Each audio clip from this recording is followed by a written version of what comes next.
When I was a child in Russia, I was surrounded by beautiful stories about dying. Not horror, not random accidents, but perfect deaths. A boy throwing himself under a tank, a girl blowing up a bridge, soldiers smiling as they walk toward bullets for the motherland. As a child, you don't question it. Adults hand you the script and you accept it as the natural order of things. Only much later do you look back at the books you read, the films that made you cry, the games you played, the fantasies you had at 7 years old, and you see the pattern. Everything pointed in one direction. A good Russian life was a life you were ready to give up. Not for yourself, but for something higher. That's when it hit me. I hadn't just grown up with a different attitude to death. I had grown up inside a death cult. It is older than the Soviet Union, older than the empire, woven into religion, serfdom, and war. And it has nothing in common with how death is treated in places like the United States, with Halloween plastic skeletons on porches and quiet green cemeteries. The Russian relationship with death is its own emotional universe. My name is Elvira Bary. I'm a writer born in the Soviet Union, and tonight we are going to ask a very uncomfortable question. Why does Russia so often love death more than life? And how is Putin trying to use that love to fuel this war? Here's our roadmap for tonight. The origins of the death cult. How religion and centuries of serfdom taught people that death could give more meaning than life. The Soviet reinvention of sacrifice. How dying for a bright future became sacred, glorious, and desirable. The modern revival. How sacred death has been resurrected as a political resource and a tool of control. Those who are left behind. What this cult does to mothers, wives, and children in today's Russia.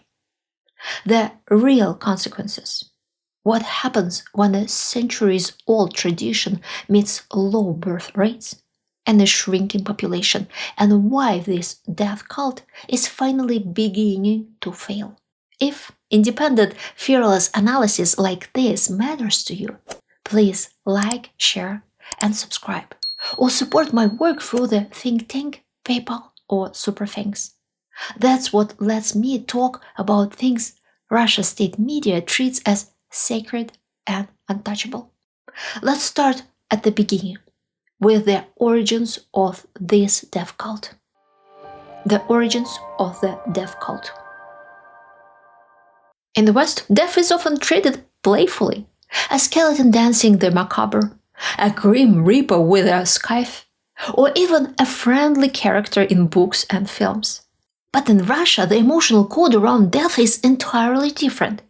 Death is both sacred and taboo, something you fear, respect, and never joke about openly. Almost every Russian who visits the United States reacts with shock to Halloween decorations. Hanging a plastic skeleton on your porch or scattering fig severed hands across the lawn feels unthinkable. It's a bad omen, almost dangerous. Of course, attitudes are slowly changing. Globalization and the internet melt cultures together, but traditional Russian culture treats death as a holy space that must not be mocked or trivialized.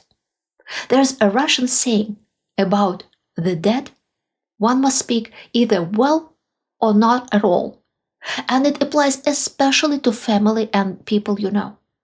Funerals and cemeteries are very serious, even sacred affairs.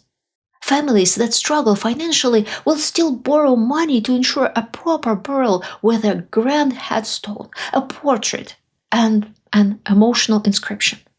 When death comes, saving money is considered indecent. Compared to Russian cemeteries, American ones feel almost casual. Wake parties in the West also look strange to a Russian eye. Where is the drama? Where is the emotional depth? The sense of confronting the abyss? Talking about death casually is avoided. Treating it without reverence feels like provoking fate. Once, while traveling in Romania, I wandered into a cemetery and was shocked to see gravestones already marked with birth dates, leaving an empty space for the future date of death. These were graves prepared in advance for living people. For Russians, this would be absolutely impossible, a terrible omen. Black humor exists in Russia, of course, but it never became a cultural phenomenon like the Addams Family or Elvira, Mistress of the Dark. Russian black humor is childish mischief, whispering among peers. For example, poems like this were popular when I was young. A little Andrusha climbed up a tree. He wanted some cherries, sweet, ripe, and free. A rifle cracked. Andrusha lay dead. That's number 13, the old watchman said. You could never recite this to adults, only to friends your own age. Children were allowed to flirt with death in jokes, but adults treated it as absolute taboo. In Russian culture, death itself functions like an indulgence. A person ignored or persecuted during their lifetime, writers, poets, thinkers, could suddenly be declared a genius the moment they die. Only then do they become worthy of a school curriculum or a national memorial. While you're alive, you cannot claim much. But the moment you die, you become significant. I remember going to the wake of a school friend who died in a car accident. She wrote songs, but no one paid much attention to them, just another girl scribbling lyrics. Yet as soon as she died, she was suddenly a prodigy. Her songs became popular. Her death made her matter. This reveals a deeper truth. Reverence for death spills onto the dead. The moment someone dies, they automatically become more important. This is why the staggering number of Soviet losses in World War II is directly tied to the moral weight of victory. Suggesting that the war could have been won with fewer deaths is a violation of every social and emotional norm. To diminish death is a moral crime. In Imperial Russia, the sacredness of death was so powerful that funerals were the only form of political gathering allowed. People could assemble in large numbers, deliver symbolic speeches, even sing veiled protest songs, but only under the protection of a funeral. This cultural attitude formed for a simple reason. For centuries, in the Russian Empire, death was always close. Not only because people routinely died from epidemics, hunger, and war, but because individual life meant almost nothing to those in power. And rulers never missed an opportunity to remind people of that. For generations, Russia's most valuable resource was not land, industry, or technology. It was people. Specifically, a vast mass of illiterate peasants whose sole purpose was to serve the state and their landlords. Peasants belonged to the land like livestock. They reproduced quickly and they died quickly. The ruling classes never pretended they were equals because they themselves were not culturally Russian. The elites were a rotating cast of outsiders. First Viking chieftains, then nobles shaped by Byzantine traditions, then Polish and later Dutch fashion, then a German dynasty, the monarchs who spoke French at home and treated Russia as a territory to command, not a homeland to share. This distance created a brutal logic. If the rulers saw themselves as foreigners, the people became disposable. A landlord could punish, imprison, sell, or kill a serf without almost no consequence. The Tsar could do the same to nobles. Justice and rights did not exist. Power did. Under such conditions, what meaning could an ordinary life have? The only moment an anonymous peasant could rise above invisibility was through death, dying for the Tsar or for God. If you must die anyway, the logic went, better to die for something grand. This mentality permitted the empire's endless wars, from Ivan the Terrible to World War I. Thousands were sent to die with poor equipment and hopeless strategy. Protest was unimaginable. As the proverb says, what must happen will happen. Orthodox Christianity reinforced this worldview with its elaborate cult of saints and martyrs, whose primary distinction was dying for the faith or the state. Humans need their lives to have meaning. We think in stories, and every story requires a worthy purpose. If a person cannot gain significance in life, they hope to gain it in death. I remember clearly how, as a 7-year-old child, I stood on a little stool washing dishes and daydreaming about dying heroically, preferably fighting fascists. School constantly reminded you that you would never receive individual attention or matter on your own, but being heroic in death could grant what life denied: recognition, importance, visibility. And so the emotional architecture of the death cult took shape long before any propaganda. It lived inside families, inside stories, inside expectations, and inside children's dreams. The Soviet reinvention of sacrifice. Long before the Soviet Union appeared, the Russian Empire had already cultivated a powerful tradition of martyrdom. The idea that suffering and dying for a bright future of humanity was noble, even holy. This idea blended seamlessly with centuries of Orthodox beliefs about the meaning of life and death, creating fertile ground for a new ideology built on sacrifice. In a country without political freedoms, educated but poor people had almost no paths upward. A career in government or the military was possible, but it usually required corruption and cruelty toward those below you on the social ladder. For many, the only way to feel morally significant was to become a revolutionary. And revolution in Russia, throughout the 19th century, almost always meant martyrdom. Publishing banned books, hiding fugitives, organizing secret political circles, sometimes even carrying out acts of terror. None of these could realistically change the political system. But it lifted a person above the hopeless routine of poverty and powerlessness. It gave life meaning. In that context, death did not seem frightening. It seemed like a final confirmation that your existence mattered. Russia never lacked martyrs for the revolutionary cause. When the Soviet Union emerged from the ruins of the empire, it inherited a population already conditioned to see suffering as normal and death as meaningful.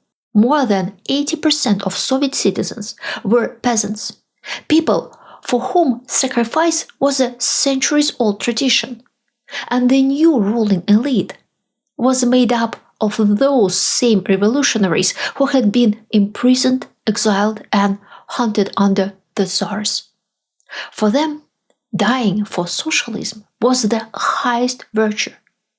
In the early Soviet years, sacrifice became a form of identity.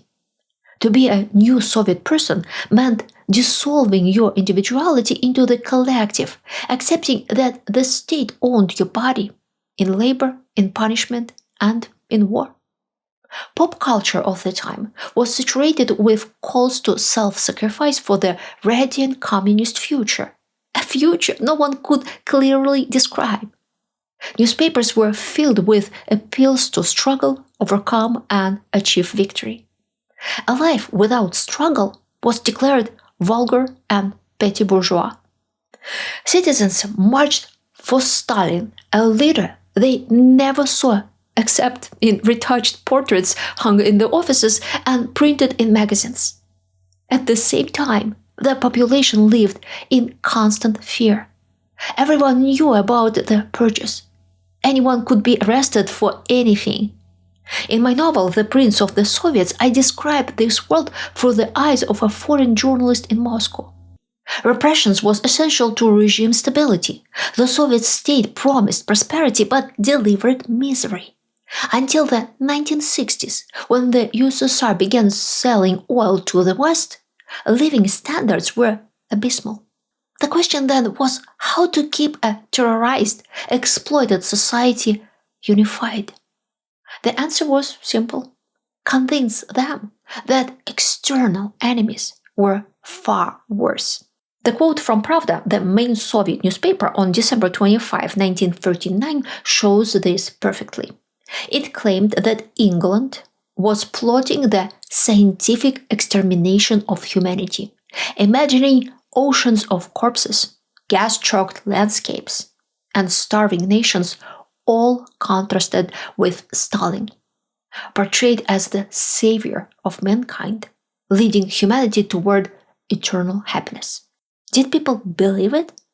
Of course they did. The USSR functioned like a destructive cult on a national scale, comparable to Jonestown under Jim Jones, but magnified across millions.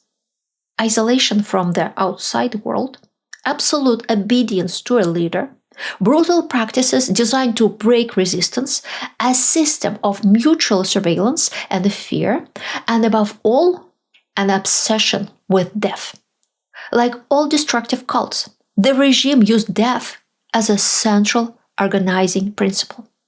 But nothing shaped Soviet culture more decisively than World War II, the Great Patriotic War.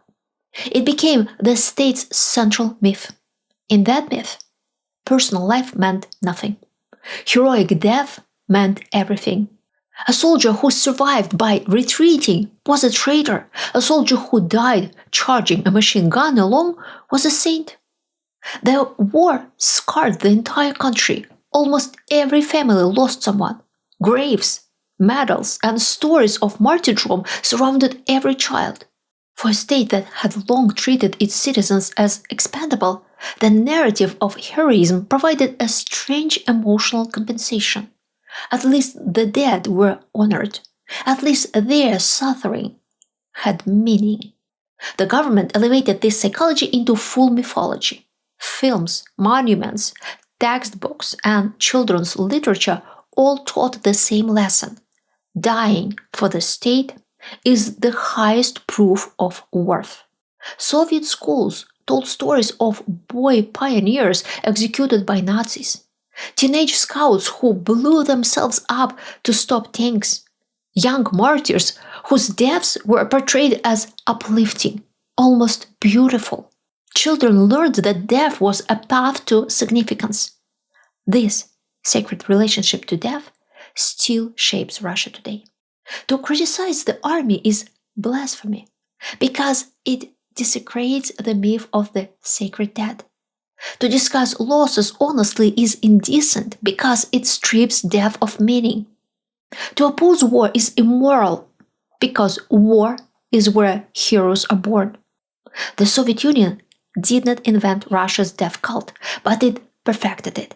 It transformed ancient fatalism into a polished ideological weapon and embedded it into every stage of life, from kindergarten to funerals. The modern revival, how schools teach death again. For a brief moment in the 1990s and early 2000s, it seemed as if the old Soviet glorification of death might finally fade. Russia's new generation watched foreign cartoons, read different books, and dreamed of private success rather than heroic self-sacrifice. Schools in big cities shifted their focus to academics, sports, and career achievements. Life, individual life, began to matter. But this change never reached the whole country. And after 2014, and especially after 2022, the old narrative returned with startling speed. The first obvious sign was the emergence of a new tradition called the Immortal Regiment. On Victory Day, people marched through towns and villages carrying large portraits of relatives who died in World War II. It looks like a peculiar form of ancestor worship. Every dead soldier becomes a hero by default. Every life a source of pride and gratitude. A narrative that stands in sharp contrast to the far more complicated reality of that war. Schools once again became a primary factory of militarized identity, dividing the country into two different educational universes. One modern and outward-looking, and one resurrecting the death cult of the past. A simple comparison tells the whole story.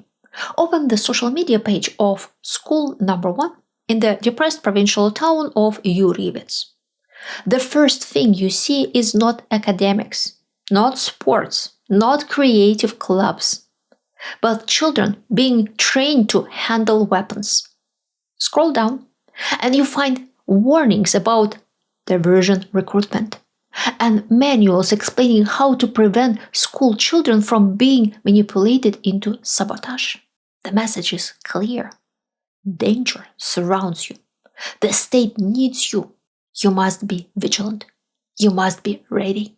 Now, compare this to the official page of the prestigious academic gymnasium number 56 in St. Petersburg. Their posts celebrate concentration skills for exams, charity events for children's hospitals, victories in intellectual competitions, basketball tournaments, and reading festivals.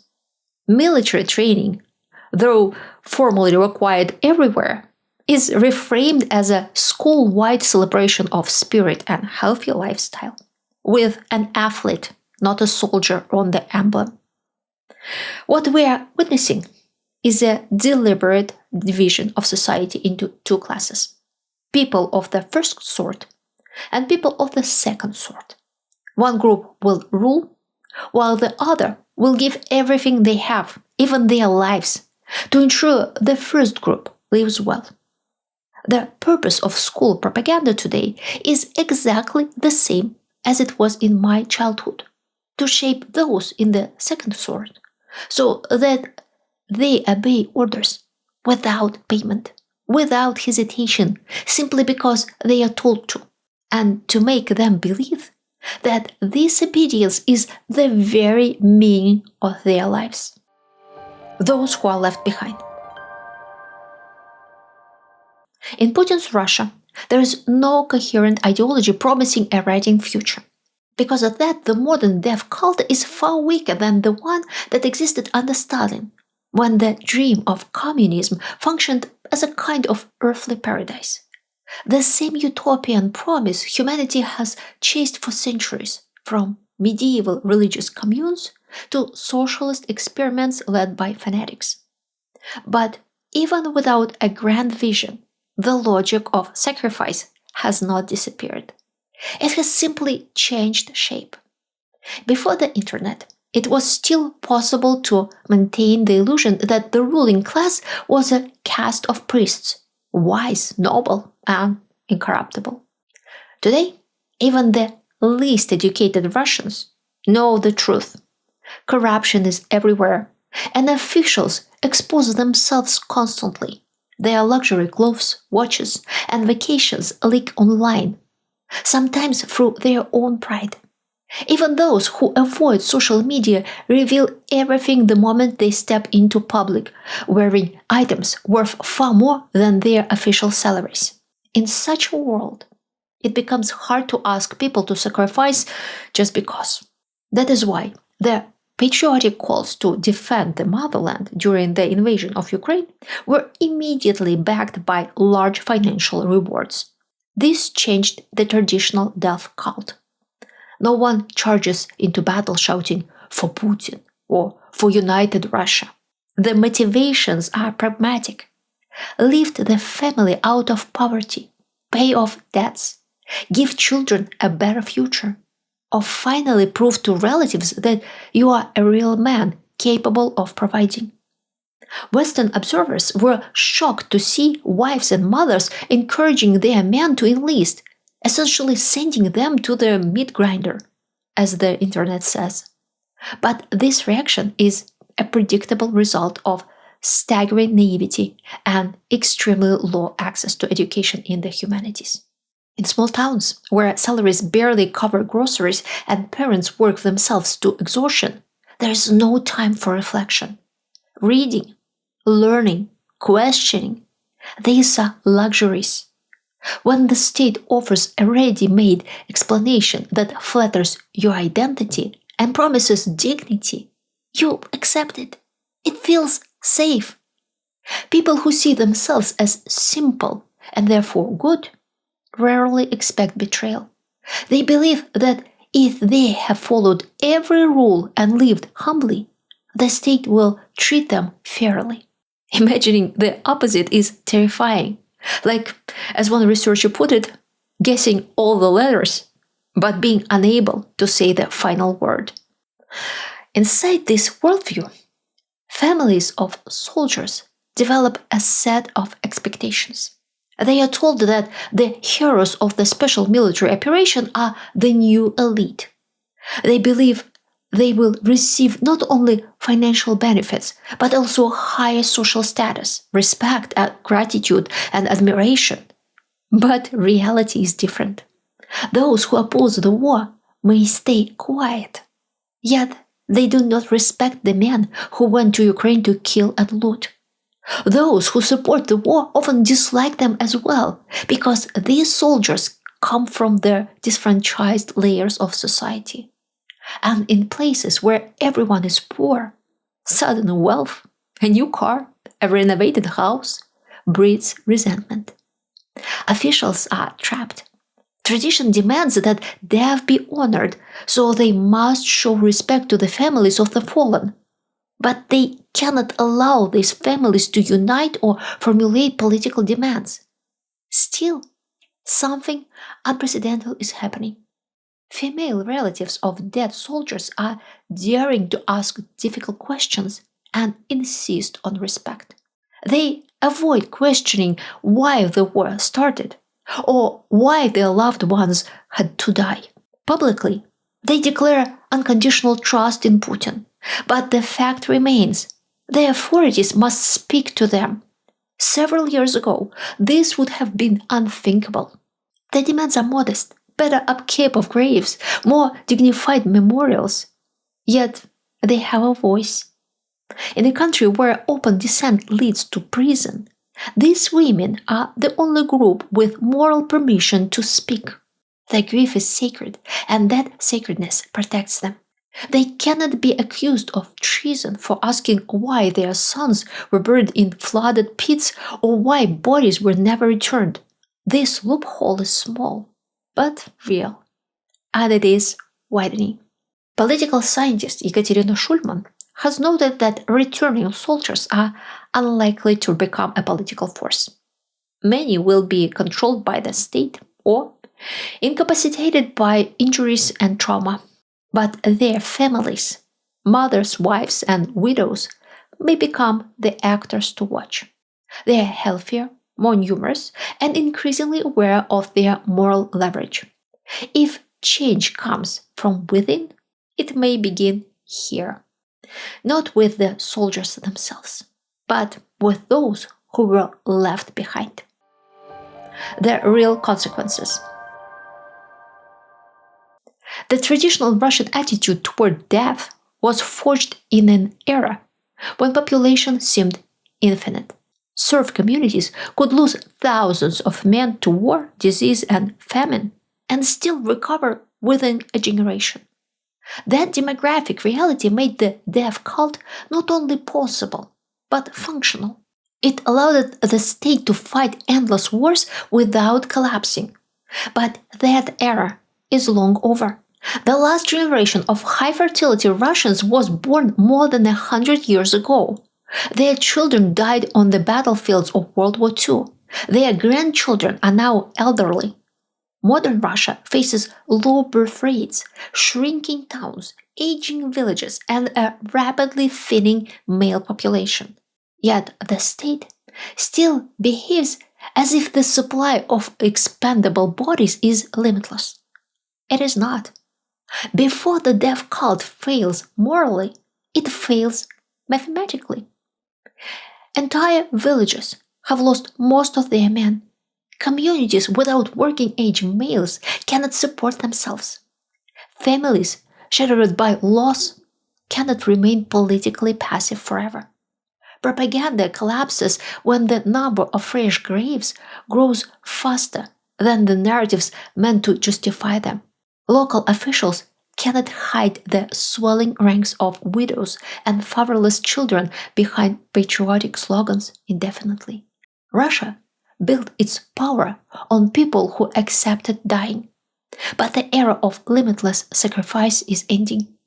And when a system built on death runs out of bodies, it must, for the first time in centuries, turn its gaze toward life. But before you go, I want to hear from you. In your country, how do people relate to death? Is it feared, mocked, ignored, or treated as something sacred? Your answers tell me as much about your world as this story tells about mine. If this video helped you see that pattern a little more clearly, please like, share, and subscribe. And if you want to go deeper into the hidden stories, the historical echoes, the research behind my upcoming novel, The Snow Queen's Spring, you can subscribe to my Facebook, Instagram, or newsletter using the link below. That's where I share early chapters, private notes, and discoveries I can't yet say on camera. You can also support this work through the think tank, Buy Me a Coffee, PayPal, or Super Thanks.